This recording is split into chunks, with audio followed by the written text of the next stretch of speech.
into our rundown. To start this, man, let's get into some NFL. Stay with the NFL. Elite wide receivers are on the move, man. This happened about 2 weeks ago. This probably happened like maybe a day or two after I did my last show. But Devontae Adams, the best wide receiver in the NFL, has left the fuck ass Green Bay Packers. Of course, we all know that he said he was not going to play on a franchise tag. He told Gutekunst and the whole Packers organization that he was not going to do that. But I thought they would eventually, pay him his money, probably closer to camp, and it would all work out because it's usually how those type of situations work out. This did not happen. Devontae Adams was traded to the Las Vegas Raiders for a 2022 first and second round pick in this year's draft, and he gets to play with his college quarterback, Derek Carr. And Adams signs a 5-year contract with 28.5 million per season with 67.5 million guaranteed, which at the time was the most expensive contract for a wide receiver when he got it. And I say at the time because a couple days later we had another trade. Tyreek Hill, the cheater himself, he's been probably Patrick Mahomes' number one weapon, him and Travis Kelce, over this little 4-year run that he's been quarterback of the team. He came out, when there was a report that came out that said that he wasn't happy with contract negotiations for his extension. And this trade happened very, very, very, very fast. Maybe like an hour after that report came out. He got traded to the Miami Dolphins, which is basically the area he's from, for 5 draft picks. Now check this out. He got traded for a first rounder, a second rounder, and a fourth rounder in this year's draft, which is next month, plus a fourth and a sixth rounder in 2023. He signed a 4-year, $120 million extension. And get this, $72.2 million guaranteed when he gets $52.535 million at the time of signing, which now is the biggest contract for any wide receiver in NFL history, man. And this is just, showing you kind of where we're going into the NFL right now, where like you're seeing all this movement. This has been the craziest NFL offseason that I can ever remember. I don't remember an offseason where this many power players move. Like usually you get your one or your two, but we done seen quarterbacks move. We done seen Tom Brady retire and unretire. We done seen franchise wide receivers get traded. And this to me just shows you like we're seeing where this game is going. And on the football side of things, I love this trade for the Devontae trade. I love this trade for the Raiders. When you're into that division, which is the AFC West, which is officially going to be the Wild Wild West with all the changes they've got in there. Of course, we know the Chiefs are the kings of the West. They've been the king in that division for the last 4 years. Really, even the better part of the decade, they were dominating the AFC West even when Alex Smith was the quarterback. The Chargers coming back reloaded. They went out there traded for Khalil Mack. Justin Herbert's going to be back in this year 3. They were very close to making the playoffs last year. They're going to be ready to roll. The Denver Broncos went out there and got Russell Wilson. So the Raiders had to respond in some type of way. You know what I'm saying? And now they've got a pretty good defense. They've got their quarterback, who I feel like Derek Carr is probably one of the most underappreciated quarterbacks in the NFL. I don't think he's trash whatsoever. I don't even consider Derek Carr mid. I think Derek Carr is a pretty good quarterback. He's not going to be a guy. I don't believe he's, elite. You know what I'm saying? I don't believe he's one of those can't miss type of quarterbacks. But you can win some games with Derek Carr. You can make the playoffs with Derek Carr, as you saw. And he had the opportunity to knock off the Bengals on that last drive. You can win. So now that you give him the best receiver in football, Devontae Adams, a receiver who he has chemistry with. This was his number one guy in college. So they already got that friendship there, that camaraderie there, and that chemistry between them. So that's gonna pay dividends. And this is just gonna open up that and that offense for them in general, man. With Waller at tight end, and you got Hunter Renfrow at the other wide receiver. So I'm really excited to see what they're gonna do, man. And that defense is gonna be ready to play. They got a solid running back in Josh Jacobs, and they've got a new coach, Mini Hoodie as I like to call him, Josh McDaniels. He's on his second stint as a head coach of the NFL, and I actually think he's gonna do pretty good this time. That first stint in Denver didn't go so well. He was younger. That was a team with a lot of egos on that team, when he took over. And I think he's going to do much better this time. So I love this trade for the Las Vegas Raiders. Now, on the other side of things for the Green Bay Packers, now we found out that the Packers did offer Devontae more money than the Raiders offered him, but he just wanted to get up out of there and he wanted to be with his friend, and he just bought a new house in Las Vegas for about $4.5 million. Now, look, I've not even made anything remotely close to that. I haven't even made anything remotely close to $400,000 in my life. But one thing I do know, $4.5 million is a lot of motherfucking money for a place that you ain't living at all the damn time. So when I saw that, that should have been the first red flag that he's going to be getting up out of Green Bay. And you got to give a little respect to Green Bay for actually, giving Devontae this and saying, yo, we appreciate for your time. We're going to send you to the team you want. Because they could have said, fuck you.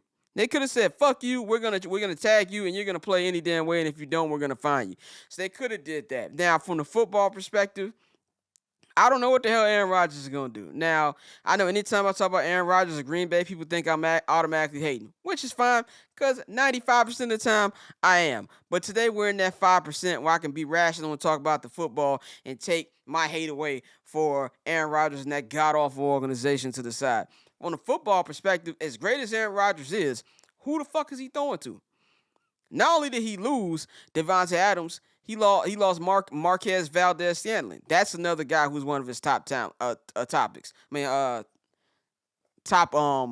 he threw to. Who's he gonna throw to? You got the corpse of Randall Cobb out there, and you got a whole bunch of other no-name motherfuckers. Now they've got 2 draft picks. Now they got a first rounder, which is going to be a pretty decent first rounder. They can go out there and get them a young wide receiver. But you're in the championship window right now. This is a make or break year for Aaron Rodgers. And I know that sounds crazy. That's a make or break year for a 4-time MVP. But this motherfucker ain't won a Super Bowl since Obama's first term. That was a long time. He hasn't even been to a Super Bowl since then. And especially with him making the most money for a quarterback, well, up until Deshaun Watson's quarterback contract, and we'll get into that later in the show.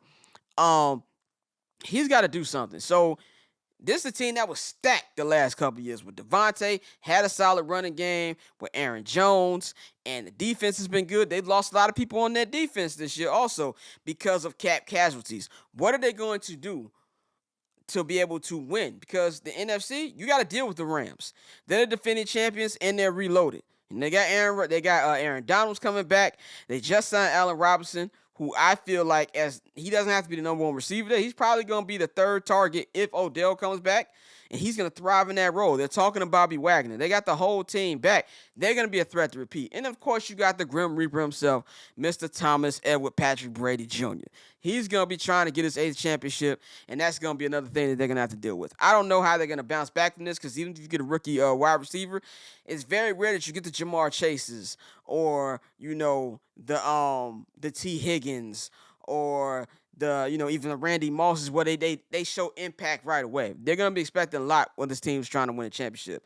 So let's go to the other trade, Tyreek Hill.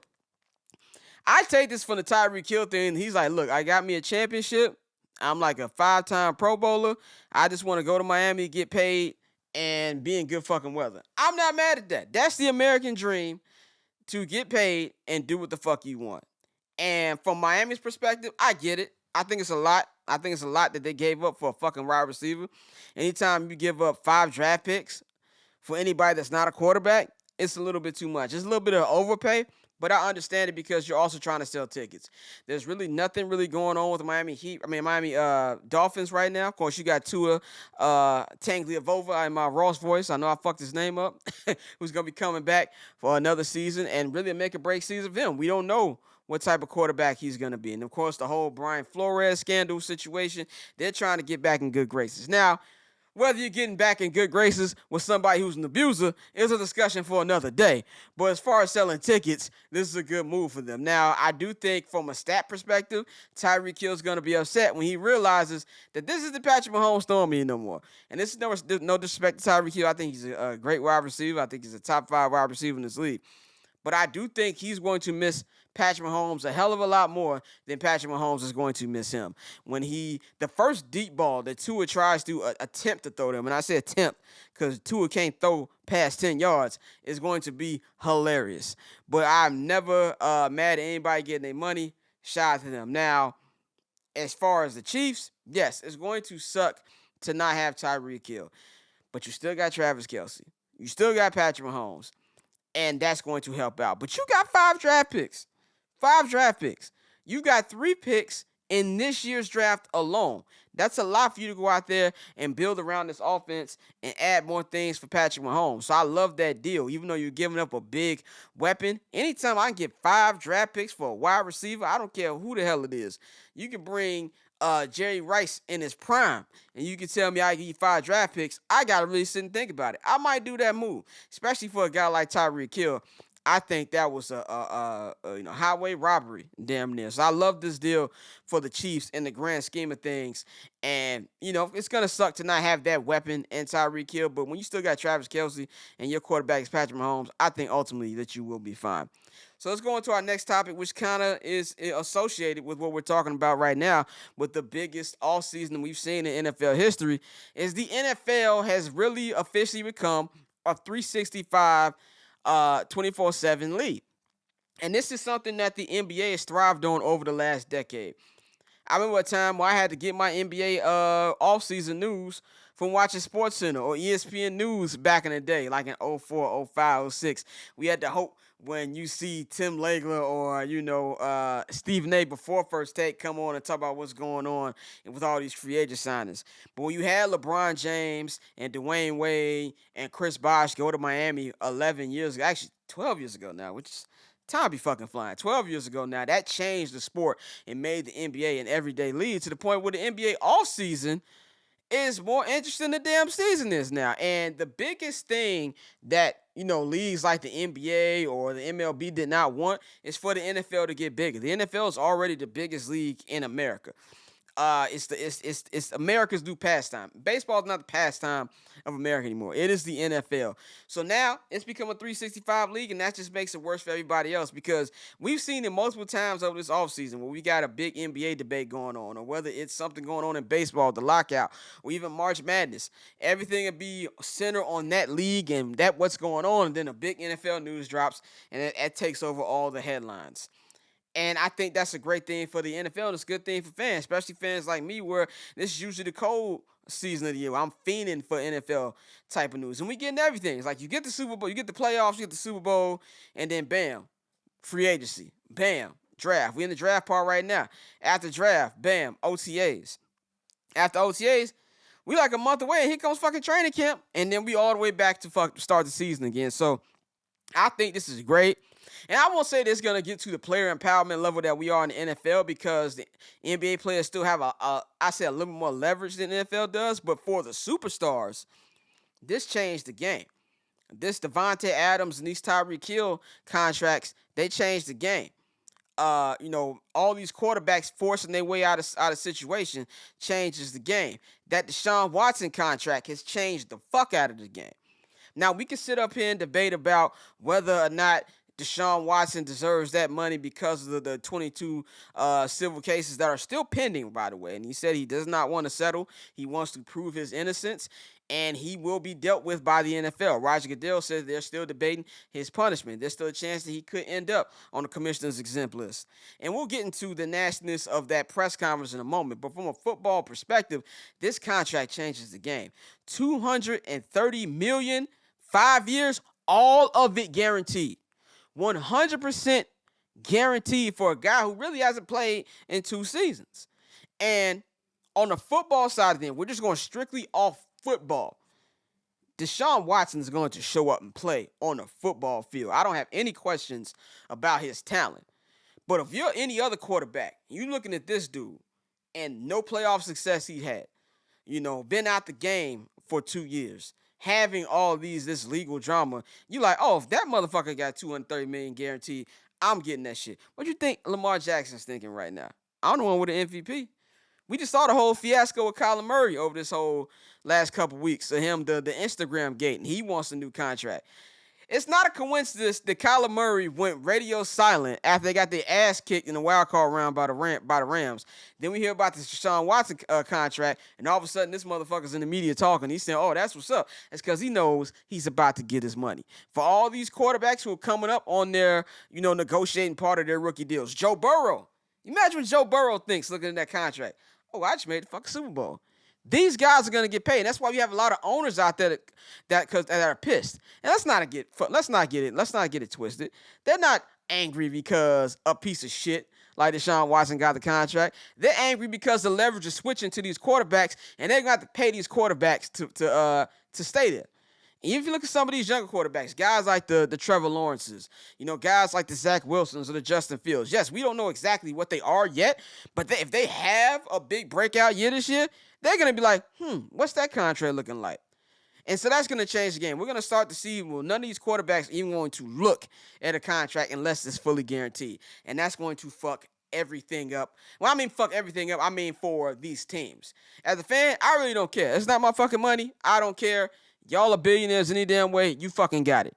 So that's how we going to see a change. And for the NFL in general, it's Roger Goodell's world right now, man. He's living. He just negotiated a new contract to be the commissioner, and everything is going the way he wants it to go, man. And I'm just really excited to see what's going to happen come draft time. I don't think we're done with trades. I mean, I don't think we're even done with signing. There's a lot of guys who are still available right now. Tyrann Mathieu, the Honey Badger, he's still a free agent. Bobby Wagner's still a free agent. I think you're going to see a lot of signings, like probably happen around June, a close week at the camp. And there's going to be a lot more trades in this year's draft. This is a very stacked wide receiver draft. Not having the quarterback it's not a good quarterback draft at all. But on a wide receiver's perspective, there's about 6 or 7 guys out there. And I think you're going to see a lot more roster shuffling in about a month in Vegas at the draft, man. So that's my